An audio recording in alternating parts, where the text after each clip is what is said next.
నెల్లూరు జిల్లా వాకాడు మండల తహసీల్దార్ రామయ్యపై సస్పెన్షన్ వేటుపడింది. ఏడాదిన్నరగా మహిళా వీఆర్ఓను రామయ్య లైంగికంగా వేధిస్తున్నట్లు ఆరోపణలొచ్చాయి.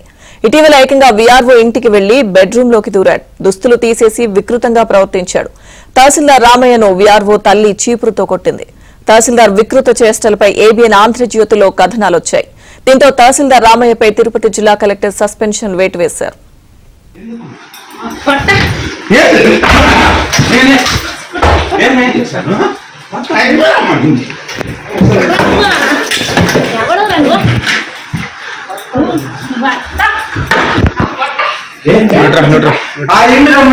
చూసుకో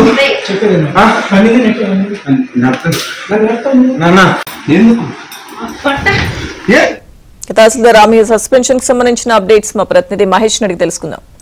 మహేష్, లక్ష్మీదుర్గ ఈ రామయ్య అనే తహసీల్దార్ ప్రస్తుతం ఉమ్మడి నెల్లూరు జిల్లా వాకాడులో పనిచేస్తూ ఉన్నారు. గతంలో ఈయన పెళ్లకూరులో పనిచేసేవారు. ఆ సమయంలో అక్కడ ఒక వీఆర్ఓ, మహిళా వీఆర్ఓ పైన ఈయన కళ్ళు పడ్డాయి. అప్పటి నుంచి కూడా ఆమెని వేధిస్తున్నారని చెప్తున్నారు. ఇటీవల ఏకంగా ఆమె నాయుడుపేటలో నివాసం ఉంటుంది. ఆమె ఇంటికి వెళ్లి బెడ్రూమ్ లోకి వెళ్లి నగ్నంగా వికృతి చేష్టలకు పాల్పడ్డారు. ఆ వీడియోలు సోషల్ మీడియాలో పెద్ద ఎత్తున వైరల్ అయ్యాయి. ఏబీఎన్ ఆంధ్రజ్యోతిలో దీనికి సంబంధించి కథనాలు ప్రసారం అయ్యాయి. ఈ కథనాలు చూసి స్పందించిన తిరుపతి జిల్లా కలెక్టర్ అతని పైన వేటు జరిగింది. రామయ్యను సస్పెండ్ చేశారు. ప్రధానంగా చూస్తే బాధితురాలు ఈ కథనం మేరకు చాలా రోజులుగా దాదాపు ఏడాదిన్నర కాలంగా తన కోరిక తీర్చాలని, ఏది కావాలంటే అది ఇస్తానంటూ అతను తీవ్ర వేధింపులకు పాల్పడినట్టుగా మహిళా వీఆర్ఓ చెప్తూ ఉన్నారు. మరోవైపు సోషల్ మీడియా అంటే ఫోన్ కాల్స్ ద్వారా అలాగే వాట్సాప్ ద్వారా మెసేజ్ చేస్తూ తీవ్ర వేధింపులు గురి చేసేవారని, ఇటీవల అకస్మాత్తుగా తన ఇంట్లోకి వచ్చినప్పుడు కూడా ఎందుకు వచ్చారని అడిగినా కూడా నేరుగా బెడ్రూమ్ లోకి వెళ్లి దుస్తులన్నీ తీసేసి నగ్నంగా వికృత చేష్టలకు పాల్పడ్డారని చెప్పి బాధితురాలు చెప్తున్నారు. ఆ సమయంలో ఆమె తల్లి కూడా ఇంట్లోనే ఉన్నారు.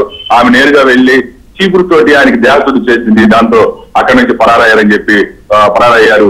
ఈ మొత్తం కూడా ఈ ఒక అధికారి, తహసీల్దార్ అంటే సెకండ్ క్లాస్ మ్యాజిస్ట్రేట్ ఆ హోదా కలిగినటువంటి ఈయన ఈ విధంగా వ్యవహరించడం రెవెన్యూ వర్గాల్లోనే కాదు ప్రభుత్వ వర్గాలు ప్రజల్లో కూడా పెద్ద ఎత్తున విమర్శలు సాగిస్తూ ఉంది.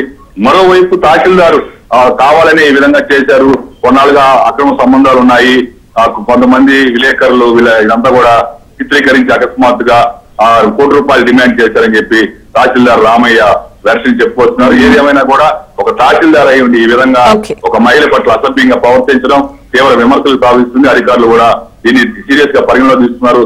ఏబీఎన్ కథనాలు పరిశీలించి వెంటనే రామయ్యని సస్పెండ్ చేయడం జరిగింది. దీనిపైన పెద్ద ఎత్తున విస్తృతంగా చర్చలు జరుగుతున్నాయి. కేసు కూడా నమోదయ్యే అవకాశాలు కనిపిస్తూ ఉన్నాయి. Lakshmi Durga. Okay Mahesh, thank you.